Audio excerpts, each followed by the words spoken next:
Boa tarde, queridos alunos do oitavo A e B. Estamos aqui para mais uma videoaula, né? Dessa vez postaremos no YouTube diretamente para os grupos de vocês, certo? Nós temos aqui um texto, né, que a gente já falou um pouco sobre ele, vocês já leram e já responderam as questões. Vamos fazer a correção hoje. Já até expliquei um pouco sobre ele, né? Navegar é preciso, viver não é preciso. Já até expliquei o porquê desse título, né? Por que navegar é preciso e viver não é preciso, como se navegar fosse mais importante do que viver. Na verdade, é esse o conceito, o significado, não é isso? Esse título é de um poema, eu não lembro quem é o autor do poema, certo? E foi produzido basicamente relacionando as grandes navegações, certo, gente? Lembrei, foi Fernando Pessoa. Isso aí é um título de um poema de Fernando Pessoa. Então ele falava sobre as grandes navegações, o quanto foi importante as grandes navegações e por que navegar é preciso. Porque assim, naquela época, né, em 1500 e antes disso, né, que é quando ocorriam as grandes navegações, os navegadores eles se aventuravam ao mar, né, nos oceanos. Eles não sabiam o que encontrar, né, eles não sabiam nem se iam voltar, né, foi um período que eles achavam ainda que a Terra era plana, certo? Então, assim, eles preferiam se aventurar e não voltar do que não descobrir, né, que foi a época dos descobrimentos, das descobertas das terras, né? Então, esse título foi retomado para esse texto, que é um texto biográfico, né, isso? E é relativamente a mesma ideia, né? Do que se aventurar em busca de algo é muito mais importante do que só viver por viver, né? E esse texto fala de Ernesto Che Guevara de La Sena, né, que foi um argentino revolucionário. Ele era um médico, né, mas ele foi um revolucionário. Essa parte desse texto relata uma viagem que ele fez em volta do mundo, não porque ele queria conhecer lugares novos, mas para conhecer a realidade das pessoas, né? Então esse texto relata um pequeno trecho da vida dele, não é a vida inteira, é só um pequeno trecho, né? De quem? De Ernesto Che Guevara. Todo mundo chama também de Che ou Che Guevara, não é isso? Como eu falei para vocês, médico argentino, e ele tinha um sonho de promover a qualquer preço a igualdade social no mundo mundial, né? Então ele lutava por isso, por igualdade social.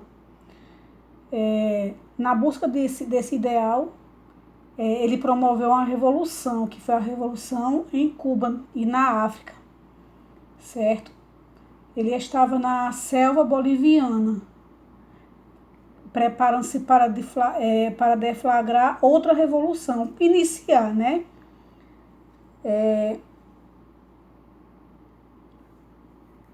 A seguir em direção à Argentina, quando foi assassinado pelo órgão de inteligência norte-americano, que foi a CIA, que matou ele, não é isso? Então, nessa viagem que vamos relatar nesse texto, ele fez com um amigo. E o objetivo era viajar em cima de uma moto velha, certo?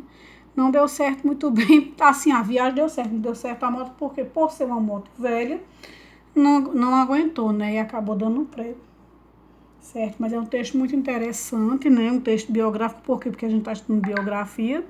Não fala a sua vida inteira, mas fala esse trecho, né? Que, na verdade, essa viagem virou filme, né? Chamado Diários de Motociclistas. Diário de Motociclista, que foi, acho que publicado em 2004. E como ele já tinha morrido, né? Já tinha matado ele, ficou fácil falar, né, o que aconteceu, porque ele deixou um caderno de anotações, onde ele fazia anotações sobre os lugares que ele passava, algumas observações, entendeu? Então ele deixou um caderno com anotações, por isso que não foi tão difícil em cima disso produzir um filme, né? E logo depois tornar-se texto, não é isso? E tudo mais. Então esse texto fala basicamente disso. Então agora vamos para a interpretação, não é isso, desse texto. Nunca se esqueçam de ler os boxes de informações que são importantes. Então aqui nós temos uma cena de um filme, certo? E nós temos aqui as questões.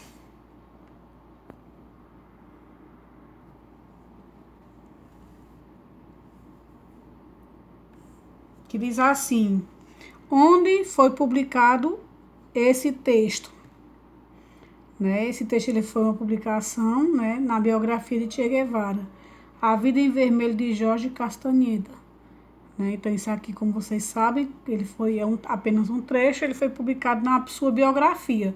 Lógico que lá na sua biografia tem toda a sua vida, né, toda a sua trajetória, mas nesse caso aqui nós só retratamos, aliás, nós não, o livro só retratou essa viagem. Segunda questão, o texto relata toda a vida de Che. Se a gente acabou de dizer que isso foi uma viagem, né? Então não. Explique, o texto relata apenas um trecho da vida de Che, uma viagem que ele fez com seu amigo Albert Granado. Terceira questão, de acordo com as informações presentes no texto, podemos afirmar que esse texto está no início ou no final da biografia? Explique, né? Olhando, analisando, né, isso, nós percebemos que está no início, ponto. Para proceder à infância, como é que você vai colocar aí? O texto relata uma viagem feita por Che ainda jovem, né? Então, como é que nós podemos perceber? Durante a leitura, né? Pode-se perceber que a viagem foi decisiva no futuro de Che, ou seja, nos anos seguintes, que ele se tornou até general, não é isso, gente? Que ele era um médico, né? Revolucionário, mas médico. Então, você pode fazer um resumo ou colocar do jeito que tá aí, certo, gente?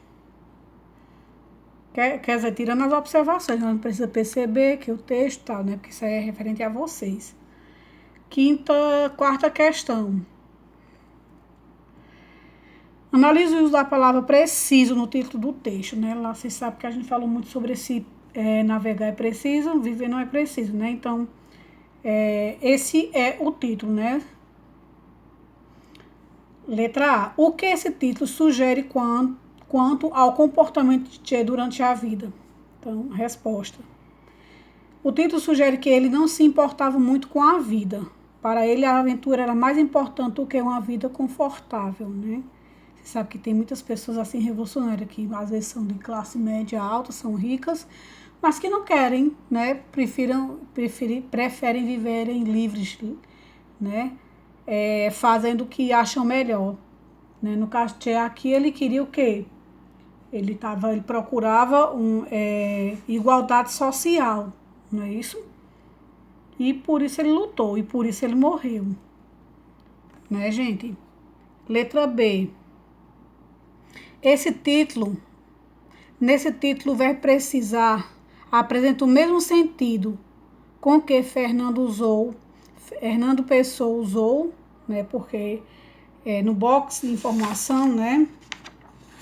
Aí na página, digamos, cadê? Na página 114, na página anterior, certo? Tá falando sobre esse poema de Fernando Pessoa. Eu acho que vocês leram, né? Então, e eu já expliquei, né? Que eu até mencionei no início.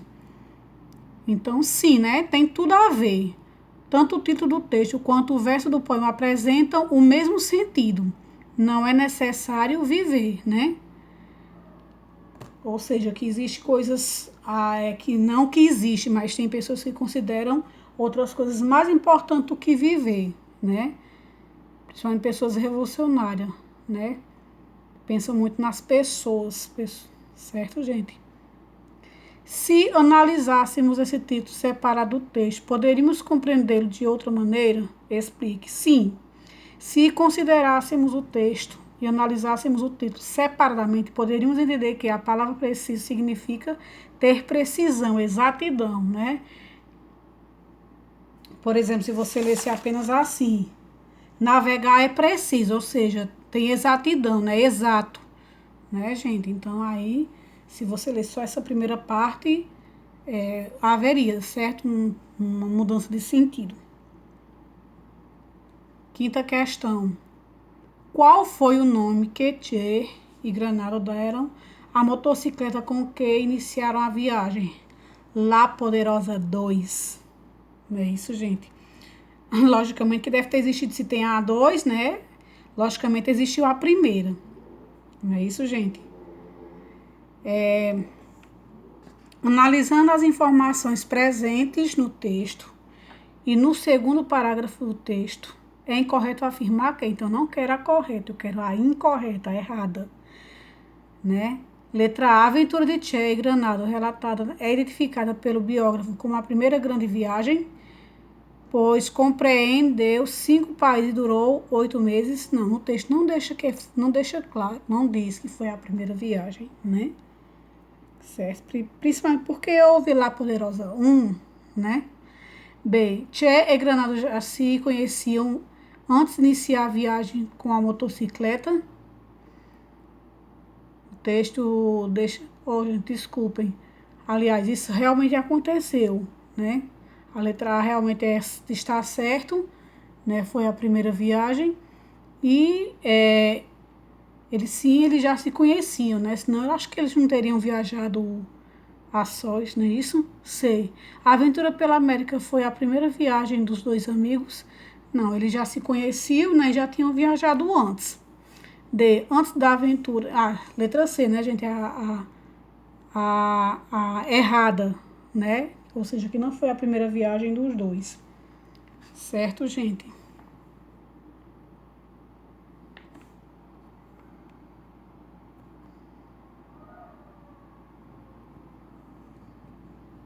Analisando e responda a resposta da questão anterior. Podemos supor que certamente Che e Granado já haviam feito outra viagem de modo juntos. Sim, né? Analisando o que foi dito, isso durante o texto, eles provavelmente fizeram outras viagens juntos, não é isso? Oitava questão. Sobre as informações presentes no terceiro parágrafo, é incorreto afirmar que, então, lá no terceiro parágrafo, o autor identifica a viagem de Che e Granado como uma grande aventura. Isso está correto, né? Isso, gente, foi uma grande aventura. B. O autor apresenta duas formas de informação que ajudam a traçar os passos do personagem biografado. Sim, o autor apresenta duas formas de informações que ajudam a traçar os passos do personagem biografado, né? C. Para relatar a viagem dos dois amigos, o biógrafo analisou inúmeros relatos feitos pelos dois. Sim, também, né, gente? Isso aí é quase igual à letra B, né? Porque ele teve mais de uma informação. Ele tinha um livro, não é isso? Ou o livro não, o filme. Ele tem como é que eu posso dizer? As observações que ele deixou, né? Então, a B e a C é quase a mesma coisa, só que com palavras diferentes. B. Podemos afirmar que vários fatos inusitados ocorreram durante esta viagem? Sim, né, gente? Ele até cita uma certa, como é que eu posso dizer, estadia, né, em uma pensão. A principal informação passada é de que Che seduziu uma chilena. Não, gente, não foi bem assim, né? Então, essa é a informação correta. Não foi bem assim. Ele seduziu a chilena, como eu falei, quando ele se hospedou. Segundo o biógrafo, a viagem pela América com Granado foi, para Che, um despertar para a realidade. Sim, né? Para Granado foi, né, gente? Eles viram de perto o que acontecia no país, né? Nos países, pobreza, fome, né? Isso, guerra, entre outras coisas. Desvalorização da vida humana. Releia o trecho abaixo e tirar do último parágrafo e do texto. Em seguida, responda as questões propostas. Então, aqui nós temos o trecho que nós já lemos, é claro, do livro, do texto, trecho do texto, certo? Que continua aqui. Aí nós temos aqui a primeira pergunta. Aliás, a letra A. Como o biógrafo identifica a cidade de Lima, no Peru? Ele identifica, ele caracteriza como a velha capital dos vice-reis. Porque Granada e Che eram antituristas? Porque eles não eram turistas, já que estavam viajando. Porque isso é uma sugestão, porque durante a viagem estavam interessados em conhecer o mundo a fundo dos países que visitavam, a miséria que os marcava, para tentar ajudá-lo de algum modo. Então, assim, eles não foram para curtir, para ver paisagens, para conhecer os lugares, não. Por isso que eles foram chamados de antituristas, porque eles foram, na verdade, para isso, né? Para conhecer de perto a realidade das pessoas do país. Certo, gente? Não sei por que fica só surgindo essas barras. Tem que tirar isso. Letra C. Que substantivo o biógrafo utiliza para se referir às várias viagens de Che? Andanças, né? Então, ele chama de essas viagens de andanças. D. Che se considerava preso ao seu país natal, a Argentina. Não, né? Porque senão ele não ia viver de viagens, né? Não foi a primeira viagem que ele fez outras, né? Conforme Che escreveu, ele mesmo escreveu, ele e seu amigo Granado eram um par de vagabundos flutuantes, procedentes de qualquer lugar e indo para qualquer outro, sempre à deriva, sem passado e sem futuro, né? Então ele não tinha muito apego ao seu país natal. Na frase, Zoraika conseguiu alojamento para os viajantes no leprosário. Leprosário é aquele lugar onde as pessoas deixavam os leprosos, as pessoas que tinham lepra naquele período, né, que ele viveu. Que não podiam ficar perto de outras pessoas, porque na cabeça deles, lepra naquela época era muito contagiosa, né?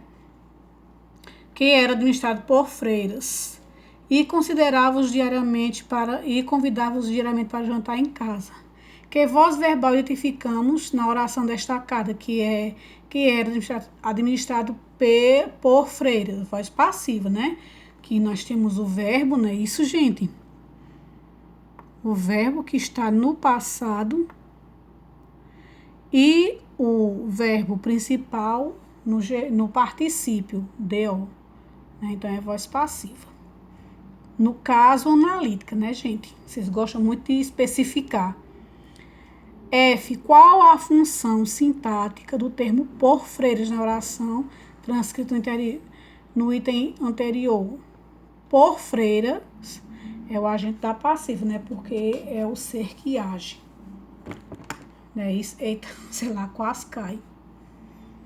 Né? Agora vamos para o próximo assunto. É o próximo assunto que a gente, na verdade, já viu, né, gente? Que é a partícula se. A partícula se como pronome passivador ou partícula passivadora e o se também como índice de indeterminação do sujeito. Não é isso, gente? A gente já estudou isso aí ontem, né, no livro de gramática, e vamos rever hoje novamente. Né? Então, retomando ao que vimos. A voz passiva pode ser construída com verbos transitivos diretos, não é isso, gente? Como no caso aí, vender. Ela pode ser construída com verbos transitivos diretos. Mas não é só verbos transitivos diretos, também pode ser construída com verbos transitivos direto e indireto. Ou seja, com verbos bitransitivos. Porque se for só verbo transitivo indireto, aí já não pode, né? Aí você já vai ter um índice de indeterminação do sujeito, né? Ou seja, uma oração sem sujeito. Certo, gente? Então, como é que eu posso dizer? Então, a voz passiva, né, pode ser construída mais uma vez com verbos transitivos direto, né, e verbos bitransitivos, não é isso? No caso aí, a forma verbal vende-se corresponde à voz passiva analítica, não é isso? Por que é voz passiva analítica? Porque nós temos um verbo em terceira pessoa, mais a partícula se, não é isso? Que corresponde, e o pronome se recebe o nome de pronome passivador, partícula passivadora, certo? Então, memorizem isso. Que se o verbo, para você ter aí a voz passiva, por si ser um pronome passivador, o que é que tem que acontecer? O verbo, não é isso? O verbo... Ai, meu Deus. Não vai. O verbo, ele tem que ser um verbo transitivo direto, como nesse caso aqui é um verbo transitivo direto, não é isso? E também pode ser um verbo transitivo direto e indireto, ou seja, um verbo bitransitivo. Aí você sabe, né, que aqui é a voz passiva analítica, ou seja, você pode reverter e encontrar o sujeito. No caso aqui, como é que você faria para colocar na voz passiva? Na voz passiva, na voz passiva sintética, não, na voz passiva analítica, né? Então, aqui está na voz passiva sintética. Como é que você faria para colocar na voz passiva analítica?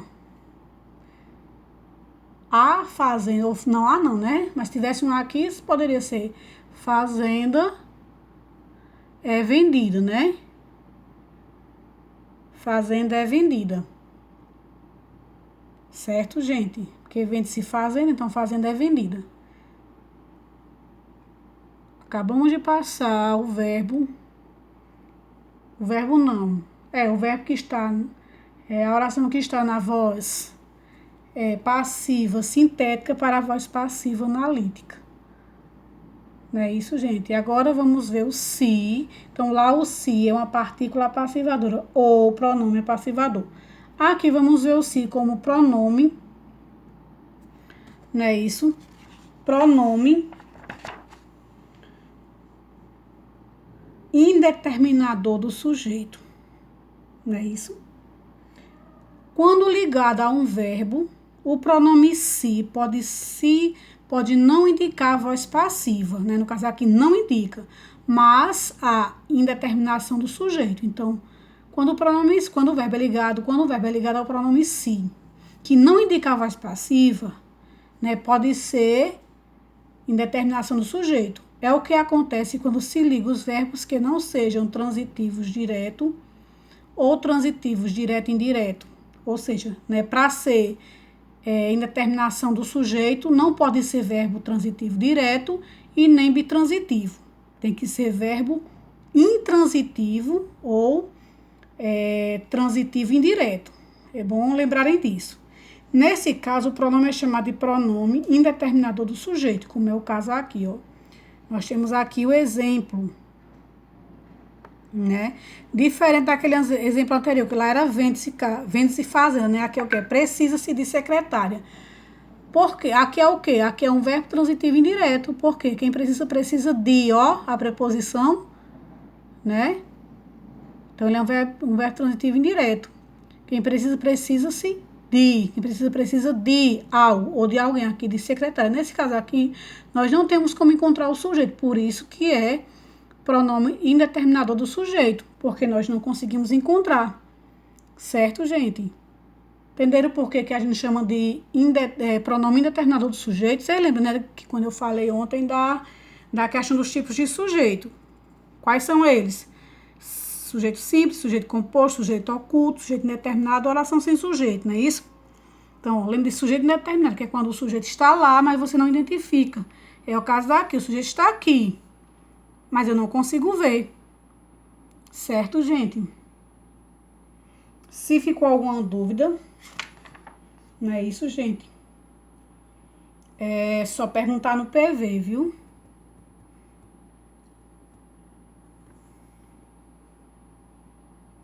Vamos concluir, né? Bem aqui, ó. O verbo qual o pronome se liga deve ficar na terceira pessoa do singular. Lembrem disso, né? No caso, o verbo precisa. Você não pode colocar precisam, né? Precisam-se. Então, ele tem que ficar na terceira pessoa do singular. Principalmente com contextos formais. Então, aqui nós temos o verbo que está em terceira pessoa do singular, né? Aqui, eu já sei que é um índice de indeterminação do sujeito. Por que que eu sei que é índice de indeterminação do sujeito e não pronome apassivador? Porque o verbo é um verbo, né? Terceira pessoa é um verbo, primeiro é um verbo transitivo indireto, né? De terceira pessoa no singular, né? Se você só souber que ela é de terceira pessoa no singular, não vai dizer se o se é índice de indeterminação do sujeito ou se é partícula passivadora. O que vai esclarecer o que é o se é a transitividade do verbo. Se o verbo for um verbo transitivo direto ou bitransitivo, não é isso? Vai ser partícula passivadora. Agora, se o verbo for um verbo intransitivo ou verbo transitivo indireto apenas, aí vai ser índice de indeterminação do sujeito. Certo? Veja que a oração não pode ser passada para a voz passiva analítica, como eu falei para vocês. Por quê? Porque tem uma preposição. Essa preposição impede que isso aconteça. Além do mais, a transitividade do verbo também impede, né? Na verdade, é a transitividade, porque é a transitividade do verbo que coloca essa preposição aqui, né, gente? Porque ela é a transitividade do verbo que pede a preposição, né? Então, é impossível nesse caso, onde é que você vai colocar esse de? Passar, né? Essa frase aqui, essa oração para a voz passiva analítica, pois o verbo é intransitivo, né? Então, essa é a posição da gramática normativa. Como eu falei para vocês e Gustavo viu ontem, né, no vídeo, que alguns gramáticos discordam de algumas coisas, né? Como eu falei para vocês, não só existe um gramático, existem muitos, né? Isso, e eles às vezes discordam. Mas o que vai prevalecer é o que diz a maioria. Não é isso, gente? Então, a aula de hoje foi essa. Certo, gente? Uma boa tarde, até a próxima. As dúvidas no PV. Observação, gente. Responder da página 122, não é isso? Até a página 126. Certo, gente? Então, uma boa tarde e até a próxima.